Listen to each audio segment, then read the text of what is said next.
Milton Williams' candid admission that he once hated the New England Patriots as a young football fan feels both refreshingly honest and deeply relatable, especially for anyone who grew up during the height of the franchise's dynasty, when Tom Brady, Bill Belichick, and a rotating cast of championship-caliber rosters seemed to turn winning into a routine rather than an achievement. And for Williams, like countless fans across the country, the Patriots represented the ultimate symbol of dominance that bred resentment as much as admiration, because their constant presence at the top of the NFL mountain left little room for hope or joy among supporters of other teams who watched Super Bowl after Super Bowl slip away before the season even began.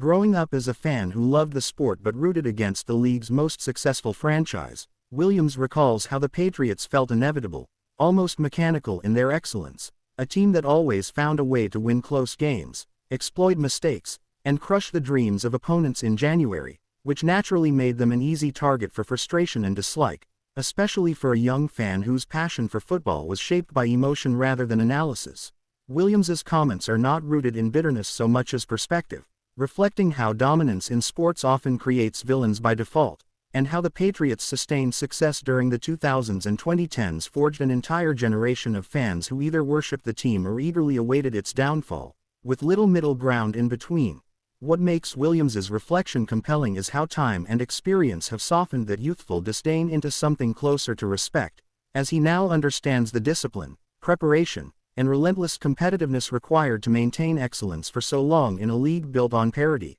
where injuries, salary caps, and constant turnover are designed to pull teams back toward the middle. As a professional player himself, Williams can now appreciate the Patriots' attention to detail, their "do your job" mantra, and the culture of accountability that allowed players of varying star power to contribute meaningfully within a system that prioritized execution over flash. And while that doesn't erase the emotional reactions he felt as a kid watching his preferred teams fall short, it reframes those memories through the lens of someone who has lived the grind of the NFL and understands how rare true dynasties are. Williams's admission also highlights a universal truth about sports fandom, namely that hatred often stems from admiration in disguise, because the teams that frustrate us most are usually the ones setting the standard we wish our own teams could reach, and the Patriots, with their unmatched run of championships and playoff appearances, became a measuring stick that made every other franchise feel inadequate by comparison. For Williams, growing up during that era meant internalizing the idea that beating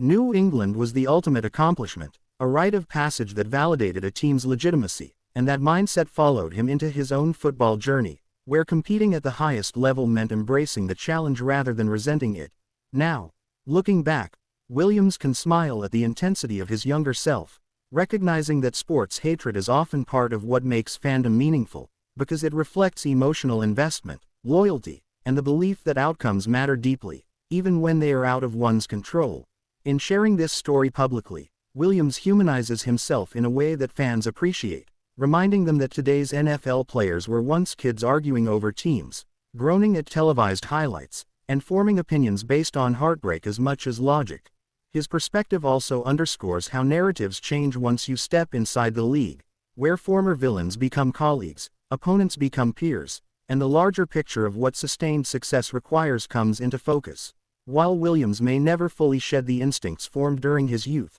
his evolution from a Patriots-hating fan to a professional who understands and respects what the franchise accomplished mirrors the journey many fans take as they grow older, realizing that greatness, even when it's annoying, deserves acknowledgment. Ultimately, Williams's admission isn't about criticizing the Patriots so much as acknowledging the emotional impact they had on an entire generation of football fans, shaping how they experienced Sundays, playoffs, and Super Bowls, and in doing so, he taps into a shared cultural memory that transcends team loyalty, reminding us that sports are as much about feeling as they are about results, and that the teams we love to hate often leave the most lasting impressions of all.